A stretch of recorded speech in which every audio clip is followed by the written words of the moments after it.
Chapter 2. Vladimir Putin visits Northern Ireland. Enniskillen, Northern Ireland, 18th of June 2013. Get your hands out your pockets! A Secret Service agent shouted at me.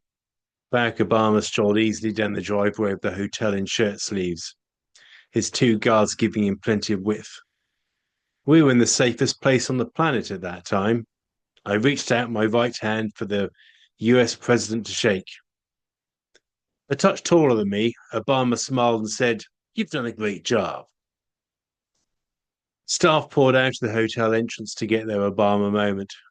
While all this was happening, I spotted a short, cubby man walking by with his entourage, waving at the assembled scrum. No one else noticed President Hollande of France. In July 2012, I'd been appointed to lead delivery of the G8 summit, working out of the Cabinet Office and reporting to 10 Downing Street. After a rollercoaster 13 years in the diplomatic service, this was a dream job for me. I could never have imagined that I'd one day organize a summit of world leaders. It was also the second time that my work had touched on Russia. In one of my first appointments, I popped across to number 10 Downing Street for a coffee with David Cameron's special advisor, Liz Sugg. She was Cameron's general fixer and was made a baroness in his Medals for Mates resignation honours list.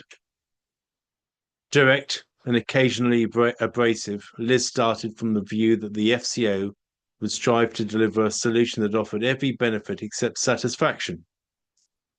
But once I convinced her that, despite my FCO background, my only priority was delivering an outcome that the Prime Minister wanted, she was a pleasure to work with.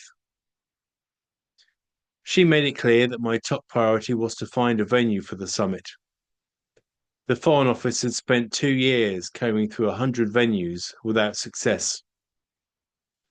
Cameron had been impressed by the 2012 Camp David G8 summit, in which he got to stay in his own cabin. She suggested I look at Northern Ireland. So, the day after the London 2012 Olympics finished, I flew to Belfast. I met up with officials from Number 10 and from the Foreign Office Protocol Directorate, which organises most major international events for the British government. We looked at several hotels across Northern Ireland, but in the end, the Lough Erne Resort in County Fermanagh was a standout choice. It had turret-like cabins next to the main hotel building. It was by Lough Erne, which made it work from a security point of view. Enniskillen, the nearby town, was held by a Republican Sinn Féin member of Parliament, making it interesting politically. It was by the border with the Republic of Ireland, making the optics of inviting the Taoiseach work, the Irish Prime Minister. A snag was that the hotel was in administration, but we thought that we could carve out a good story of the UK government supporting a struggling business in Northern Ireland. Everything clicked. Liz loved it, and she was the person who would make the final recommendation to David Cameron. What could go wrong? The announcement will be made on Tuesday, the 20th of November 2012. Cameron was visiting Northern Ireland for talks with the First and Deputy First Ministers of the Northern Ireland Executive, Peter Robinson, and the late Martin McGuinness. Cameron would pop into Lough Erne first thing in the morning to check that he was happy with the venue, and then he would announce it at a factory before his talks with McGuinness and Robinson. Simple. But not so simple. As I got in a taxi at 7 o'clock in the morning on the 19th of November, my phone rang. It was Trevor from the Foreign Office Protocol calling from Lough Erne. Without ceremony, he announced that the hotel was on fire. Holy shit! I told him to get the team to a safe place and wait for instructions. I phoned Liz, and she asked me not to fly to Northern Ireland. Number 10 was alive with the damp, clammy sound of hands being wrung. This was as I pulled into Heathrow Terminal 1. I said something along the lines of, "Look, Liz, we've got staff out there, and I need to make sure they are safe. Plus, Northern Ireland is a prize, not Lough Erne." So I'll visit the backup venue, Hillsborough Castle, and start to talk about Plan B. She was content for me to fly, but decided to wait in London for further news. I called the Assistant Commissioner of Police, Alistair Finlay, in charge of policing for the summit. He reported that there was nothing suspicious, just an electrical fire at the hotel. I texted Liz, electrical fire, no suggestion of terrorism. By the time I landed in Belfast, the storm in Whitehall had passed. David Cameron's visit was back on, and Liz flew out in the afternoon with one of the Prime Minister's police protection officers. I visited the Northern Ireland office at Stormont before collecting Liz and the cop at Belfast City Airport in the late afternoon. It was getting dark, and I hammered down the M1 in the rain at high speed in my rented Peugeot, overtaking on the inside lane. Blue police lights flashed in my rearview mirror. I pulled over and wound down the window. The police officer bellowed that my driving was atrocious. I apologized profusely. The Metropolitan Police officer in the rear seat of my car held up his police warrant card and said, "Just making you aware." The Northern Ireland police officer looked at his London counterpart. He looked at Liz, who had her face down, tapping furiously into her BlackBerry, no doubt wishing a hole would appear in the floor of the car and swallow her up. Then he looked at me. "So where you headed then?" he asked. "To Enniskillen." "On security business, is it?" "Yep." He must have known something important was afoot in Enniskillen. He flapped his notebook shut and sent us on our way. We made it to Loch Earn. Fergal Purcell, the general manager of the hotel, was rushing here and there, getting a meal service up for the small number of remaining guests, mostly my staff, in the golf clubhouse. His face was red and his voice hoarse. He looked wound up and stressed out. When Liz told him that David Cameron would be popping in to visit in the morning, he almost burst a vein. The weather was glorious when I stepped out of the hotel the following day. I'd received a heads up that Cameron's helicopter had landed nearby. A police helicopter hovered overhead, much to my annoyance. I had asked the police to ensure the Prime Minister's brief visit was low key. I suppose they didn't want to take any chances of an IRA terrorist getting intelligence of the visit and planning a spontaneous attack. Despite the scorch marks and soot, the hotel looked lovely in the autumn sun. David Cameron turned up, and with me, Fergal, Liz, Trevor, and some police officers, had a tour. He loved the hotel and chatted happily with the staff, who appeared rather bemused at his appearance. Later that morning, on the 20th of November 2012, he announced the hosting of the G8 summit at Loch Earn. The summit opened on the 17th of June 2013 with the sun shining on Northern Ireland after a week of truly foul weather. It had been a hectic 9 months, but once the leaders were all on the ground, I could relax a bit and let the Foreign Office protocol team do what it does best, schmooze. I'd gone for a snooze at lunchtime, having worked most of the night before, getting everything ready. A mechanical clicking roused me from my slumber. I slipped out of bed, dressed only in my underpants, hair in a mess, knelt by the open window and peered out. Stephen Harper, then Prime Minister of Canada, was shaking David Cameron's hand directly below my window. The press pack was clamouring to capture the perfect photograph. It was a classic arrival's handshake shot that you see at every major summit, except with ugly naked guy staring out of the window. One by one, 9 world leaders walked out and met the Prime Minister halfway across the lawn. One of the guests was Vladimir Putin of Russia. He shook Cameron's hand, said a few words, and pointed at the lake beside the garden with a smile. Cameron had taken an early morning swim before the summit started. I can imagine Putin was saying something like, "Did you catch fish with teeth before wrestling bear?" An Irish journalist joked that Putin, known for his macho photo shoots, would arrive at the summit in Speedos, surfing across Loch Earn on the backs of dolphins. He arrived by helicopter like everyone else, but there and then, fully clothed and looking a manly couple, the Prime Minister of the United Kingdom and the President of the Russian Federation seemed at ease in each other's company. David Cameron had invested political capital in building a relationship with Putin. UK-Russia relations had been frosty since 2006, when two former FSB agents had assassinated Alexander Litvinenko in London using tea laced with radioactive polonium-210. Cameron had visited Moscow in September 2011, the first visit by a UK Prime Minister to Moscow for 6 years. He got no on Litvinenko, but he'd opened a channel of communication with Putin, who was then Prime Minister, while the diminutive Dmitry Medvedev substituted as president.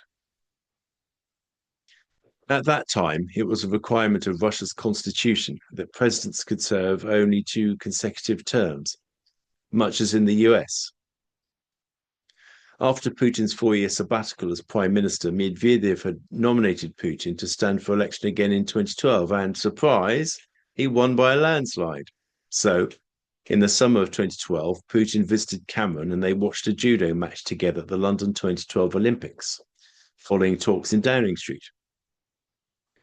Cameron again visited Russia in May 2013 for talks with Putin in Sochi, largely focused on Syria. Putin had taken him on a helicopter tour of the Winter Olympic Park and given him a bottle of Ararat brandy, proudly announcing that it was Winston Churchill's favourite. After the G8 at Loch Earn, Cameron would go on to St. Petersburg in September 2013 for the Russian-hosted G20 summit. In the space of 2 years, the two leaders met 5 times in each other's countries. There was cautious optimism in Whitehall about the scope to strengthen bilateral relations. The UK and Russia are 2 of the 5 permanent members of the United Nations Security Council, the P5. Russia has the largest stockpile of nuclear weapons in the world, which are pointed at Europe and the US.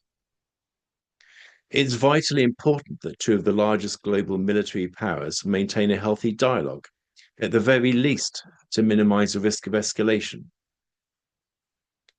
The mutual suspicion that exists between Russia and the West is as fueled by a tendency in the West to view Russia as desperately foreign and hostile, as it is by Russian concerns about so-called NATO encirclement and suspicion of the UK as an historical competitor. But however difficult the relationship, you need grown-up leaders who can cut through the white noise and work through the toughest issues to avoid a state of permanent mutual hostility. You need statesmanship. In the 80s, Margaret Thatcher and Mikhail Gorbachev could not have been more different ideologically, but they built a personal relationship that helped them to navigate UK-Soviet relations through a particularly tense period of the Cold War. Thatcher and Gorbachev could argue heatedly for hours, but through that they had forged some areas of common understanding and grudging admiration. The total collapse in the UK relationship with Russia, and related to that, the gradual and dangerous escalation of the Ukraine crisis and the Ukraine war, has in part been caused by a statesmanship vacuum in the United Kingdom. Successive members of the current government have actively chosen not to talk to Russia when tensions were at their highest. Building any sort of diplomatic relationship with Russia is tough, given the fundamental lack of trust on both sides. Russia will never engage with us solely on our terms. Tony Blair had briefly built a rapport with Putin, but this had fallen apart after the UK gave refuge to oligarch Boris Berezovsky, for whom Alexander Litvinenko had been working when he was invited for his terminal cup of tea. David Cameron had recognised the need to have a go with Putin. Before the annexation of Crimea, UK-Russia relations were in better shape than they'd been in for some time. And that was partly down to the tone set by both leaders. In June 2013, I just applied to work at the British Embassy in Moscow as the economic counselor. I'd be the senior diplomat at the embassy charged with, as the job description set out, thickening UK-Russia economic relations. Prior to the Ukraine war, the UK had the largest foreign investment in Russia through BP's 19.75% investment in state oil giant Rosneft. British high-end goods, together with consultancy law and engineering firms, were extremely popular in Russia.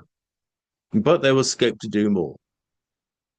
Various strands of economic and cultural cooperation were marshalled under an intergovernmental steering committee, the ISC, jointly chaired by Russia's Deputy Prime Minister Igor Shuvalov and, at that time, Savinsk Cable, business secretary during the Tory Lib Dem coalition.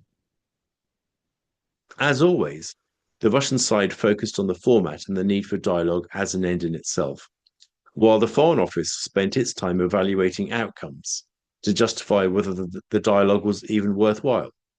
On the practicalities, the ISC worked through issues such as increasing two-way commercial flights between the UK and Russia, almost unheard of these days, sadly, and Siberian overflight slots for UK airlines on the lucrative routes into Asia, establishing a mechanism for cooperation on financial services regulation between the City of London and Moscow's International Financial Centre, and working through specific blockages and barriers on two-way export of goods, including British pig semen.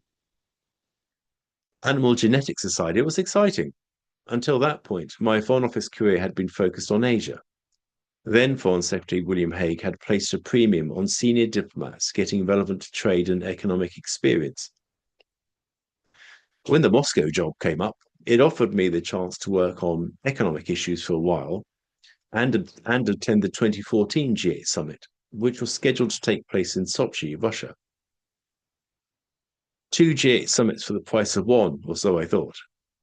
Plus, I could learn about a new country and a new foreign language, which is one of the benefits of a diplomatic service career. Russia seemed like the perfect next step. With the summer sunshine on Locha and the final G8 summit ran like clockwork, I notched it up as an unforgettable career experience. After my Obama moment, I chatted with Cameron in the garden, and he joked that my next task was to sell the hotel, which remained in administration. The following day, I hammered down the M1 at speed. I was headed for police headquarters in Belfast for tea with Assistant Commissioner Alistair Finlay, whom I wanted to thank for everything the police service of Northern Ireland had done to make the summit a resounding success. As I approached Belfast, blue police lights flashed in my rearview mirror again. The police officer came to my window and told me that my driving had been atrocious. He asked me where I was going. I'm going to police headquarters, officer. Who are you going to see there then? Mr. Finlay? Do you think Mr. Finlay would be happy with you driving like that? I don't think that he would, officer, I replied, with genuine contrition. I explained that I was exhausted after the summit and just wanted to pop in and say thanks to the police for an amazing job before flying home. He sent me on my way, my second close shave with the law in Northern Ireland. I enjoyed a pleasant tea with Alistair Finlay, during which I kept quiet about my atrocious driving. As I drove back to Belfast City Airport for the last time, my mind was already on my next assignment. Within 3 months, I'd be studying Russian full-time at the Foreign Office Language School. The next exciting stage of my diplomatic career, a 4-year posting to Moscow, was on the horizon. What could possibly go wrong?